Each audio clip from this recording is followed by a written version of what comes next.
अस्सलाम वालेकुम dear viewers, अल्लाहुम्मा सल्ली अला मुहम्मद व आले मुहम्मद। इस नोटिफिकेशन के ज़रिए तमाम वकला बरदरी को होशियार ख़बरदार किया जाता है कि सुप्रीम कोर्ट फ़ीस शेड्यूल अगस्त 2025 अनाउंस कर दिया गया। Supreme court rules 2025 court fees chart जो है 6 अगस्त 2025 के मुताबिक अब जो जदीद न्यू फ़ीस शेड्यूल है उसको जनाब आला मैं आप सभी के साथ शेयर करना चाहूँगा, जो कैटेगोरिकल और तमाम डिटेल के साथ इस वीडियो में मैं आप सभी के साथ शेयर करूँगा। पॉइंट नंबर 1 में शेयर करेंगे सीरियल नंबर 1 कैटेगरी की बात की जाए तो CPLA सिविल अपील के हवाले से तो कोर्ट फ़ीस 2500 रुपया, कॉन्स्टिट्यूशनल पटिशन के लिए कोर्ट फ़ीस 2500 रुपया। सीरियल नंबर 3 में सिविल रिव्यू के लिए कोर्ट फ़ीस जो है 1250 रुपये।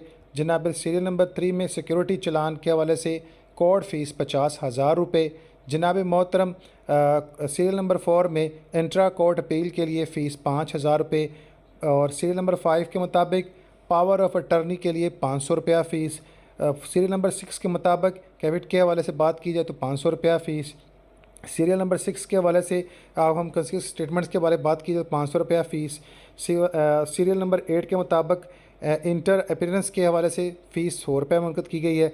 सीरियल नंबर 9 के मुताबिक ईच एफिडेविट्स के लिए 500 रुपया फ़ीस मुनक़द की गई है और सीरियल नंबर 10 के मुताबिक ईच एप्लीकेशन के लिए 100 रुपये फ़ीस जनाब मुनक़द की गई है। 11 सीरियल नंबर के मुताबिक ईच ऑफ एनेक्सिटी के बारे में बात की जाए तो 100 रुपया फ़ीस जो है मुनक़द की गई है। अब से तमाम वकला इसी फ़ीस शेड्यूल के मुताबिक तमाम मामलात को फेसअप करेंगे। अल्लाहुम्मा सल्ली अला मुहम्मद व आले मुहम्मद। नमाज़ अल कुरान दुरूद पाक लाज़म पढ़ें। अल्लाह ताला हम सब का हामी नासिर हो और अल्लाह ताला हम सबको इंसाफ़ के तकाज़े बुलंद करने और इंसाफ़ हासिल करने में कामयाब कामरान करे। आमीन।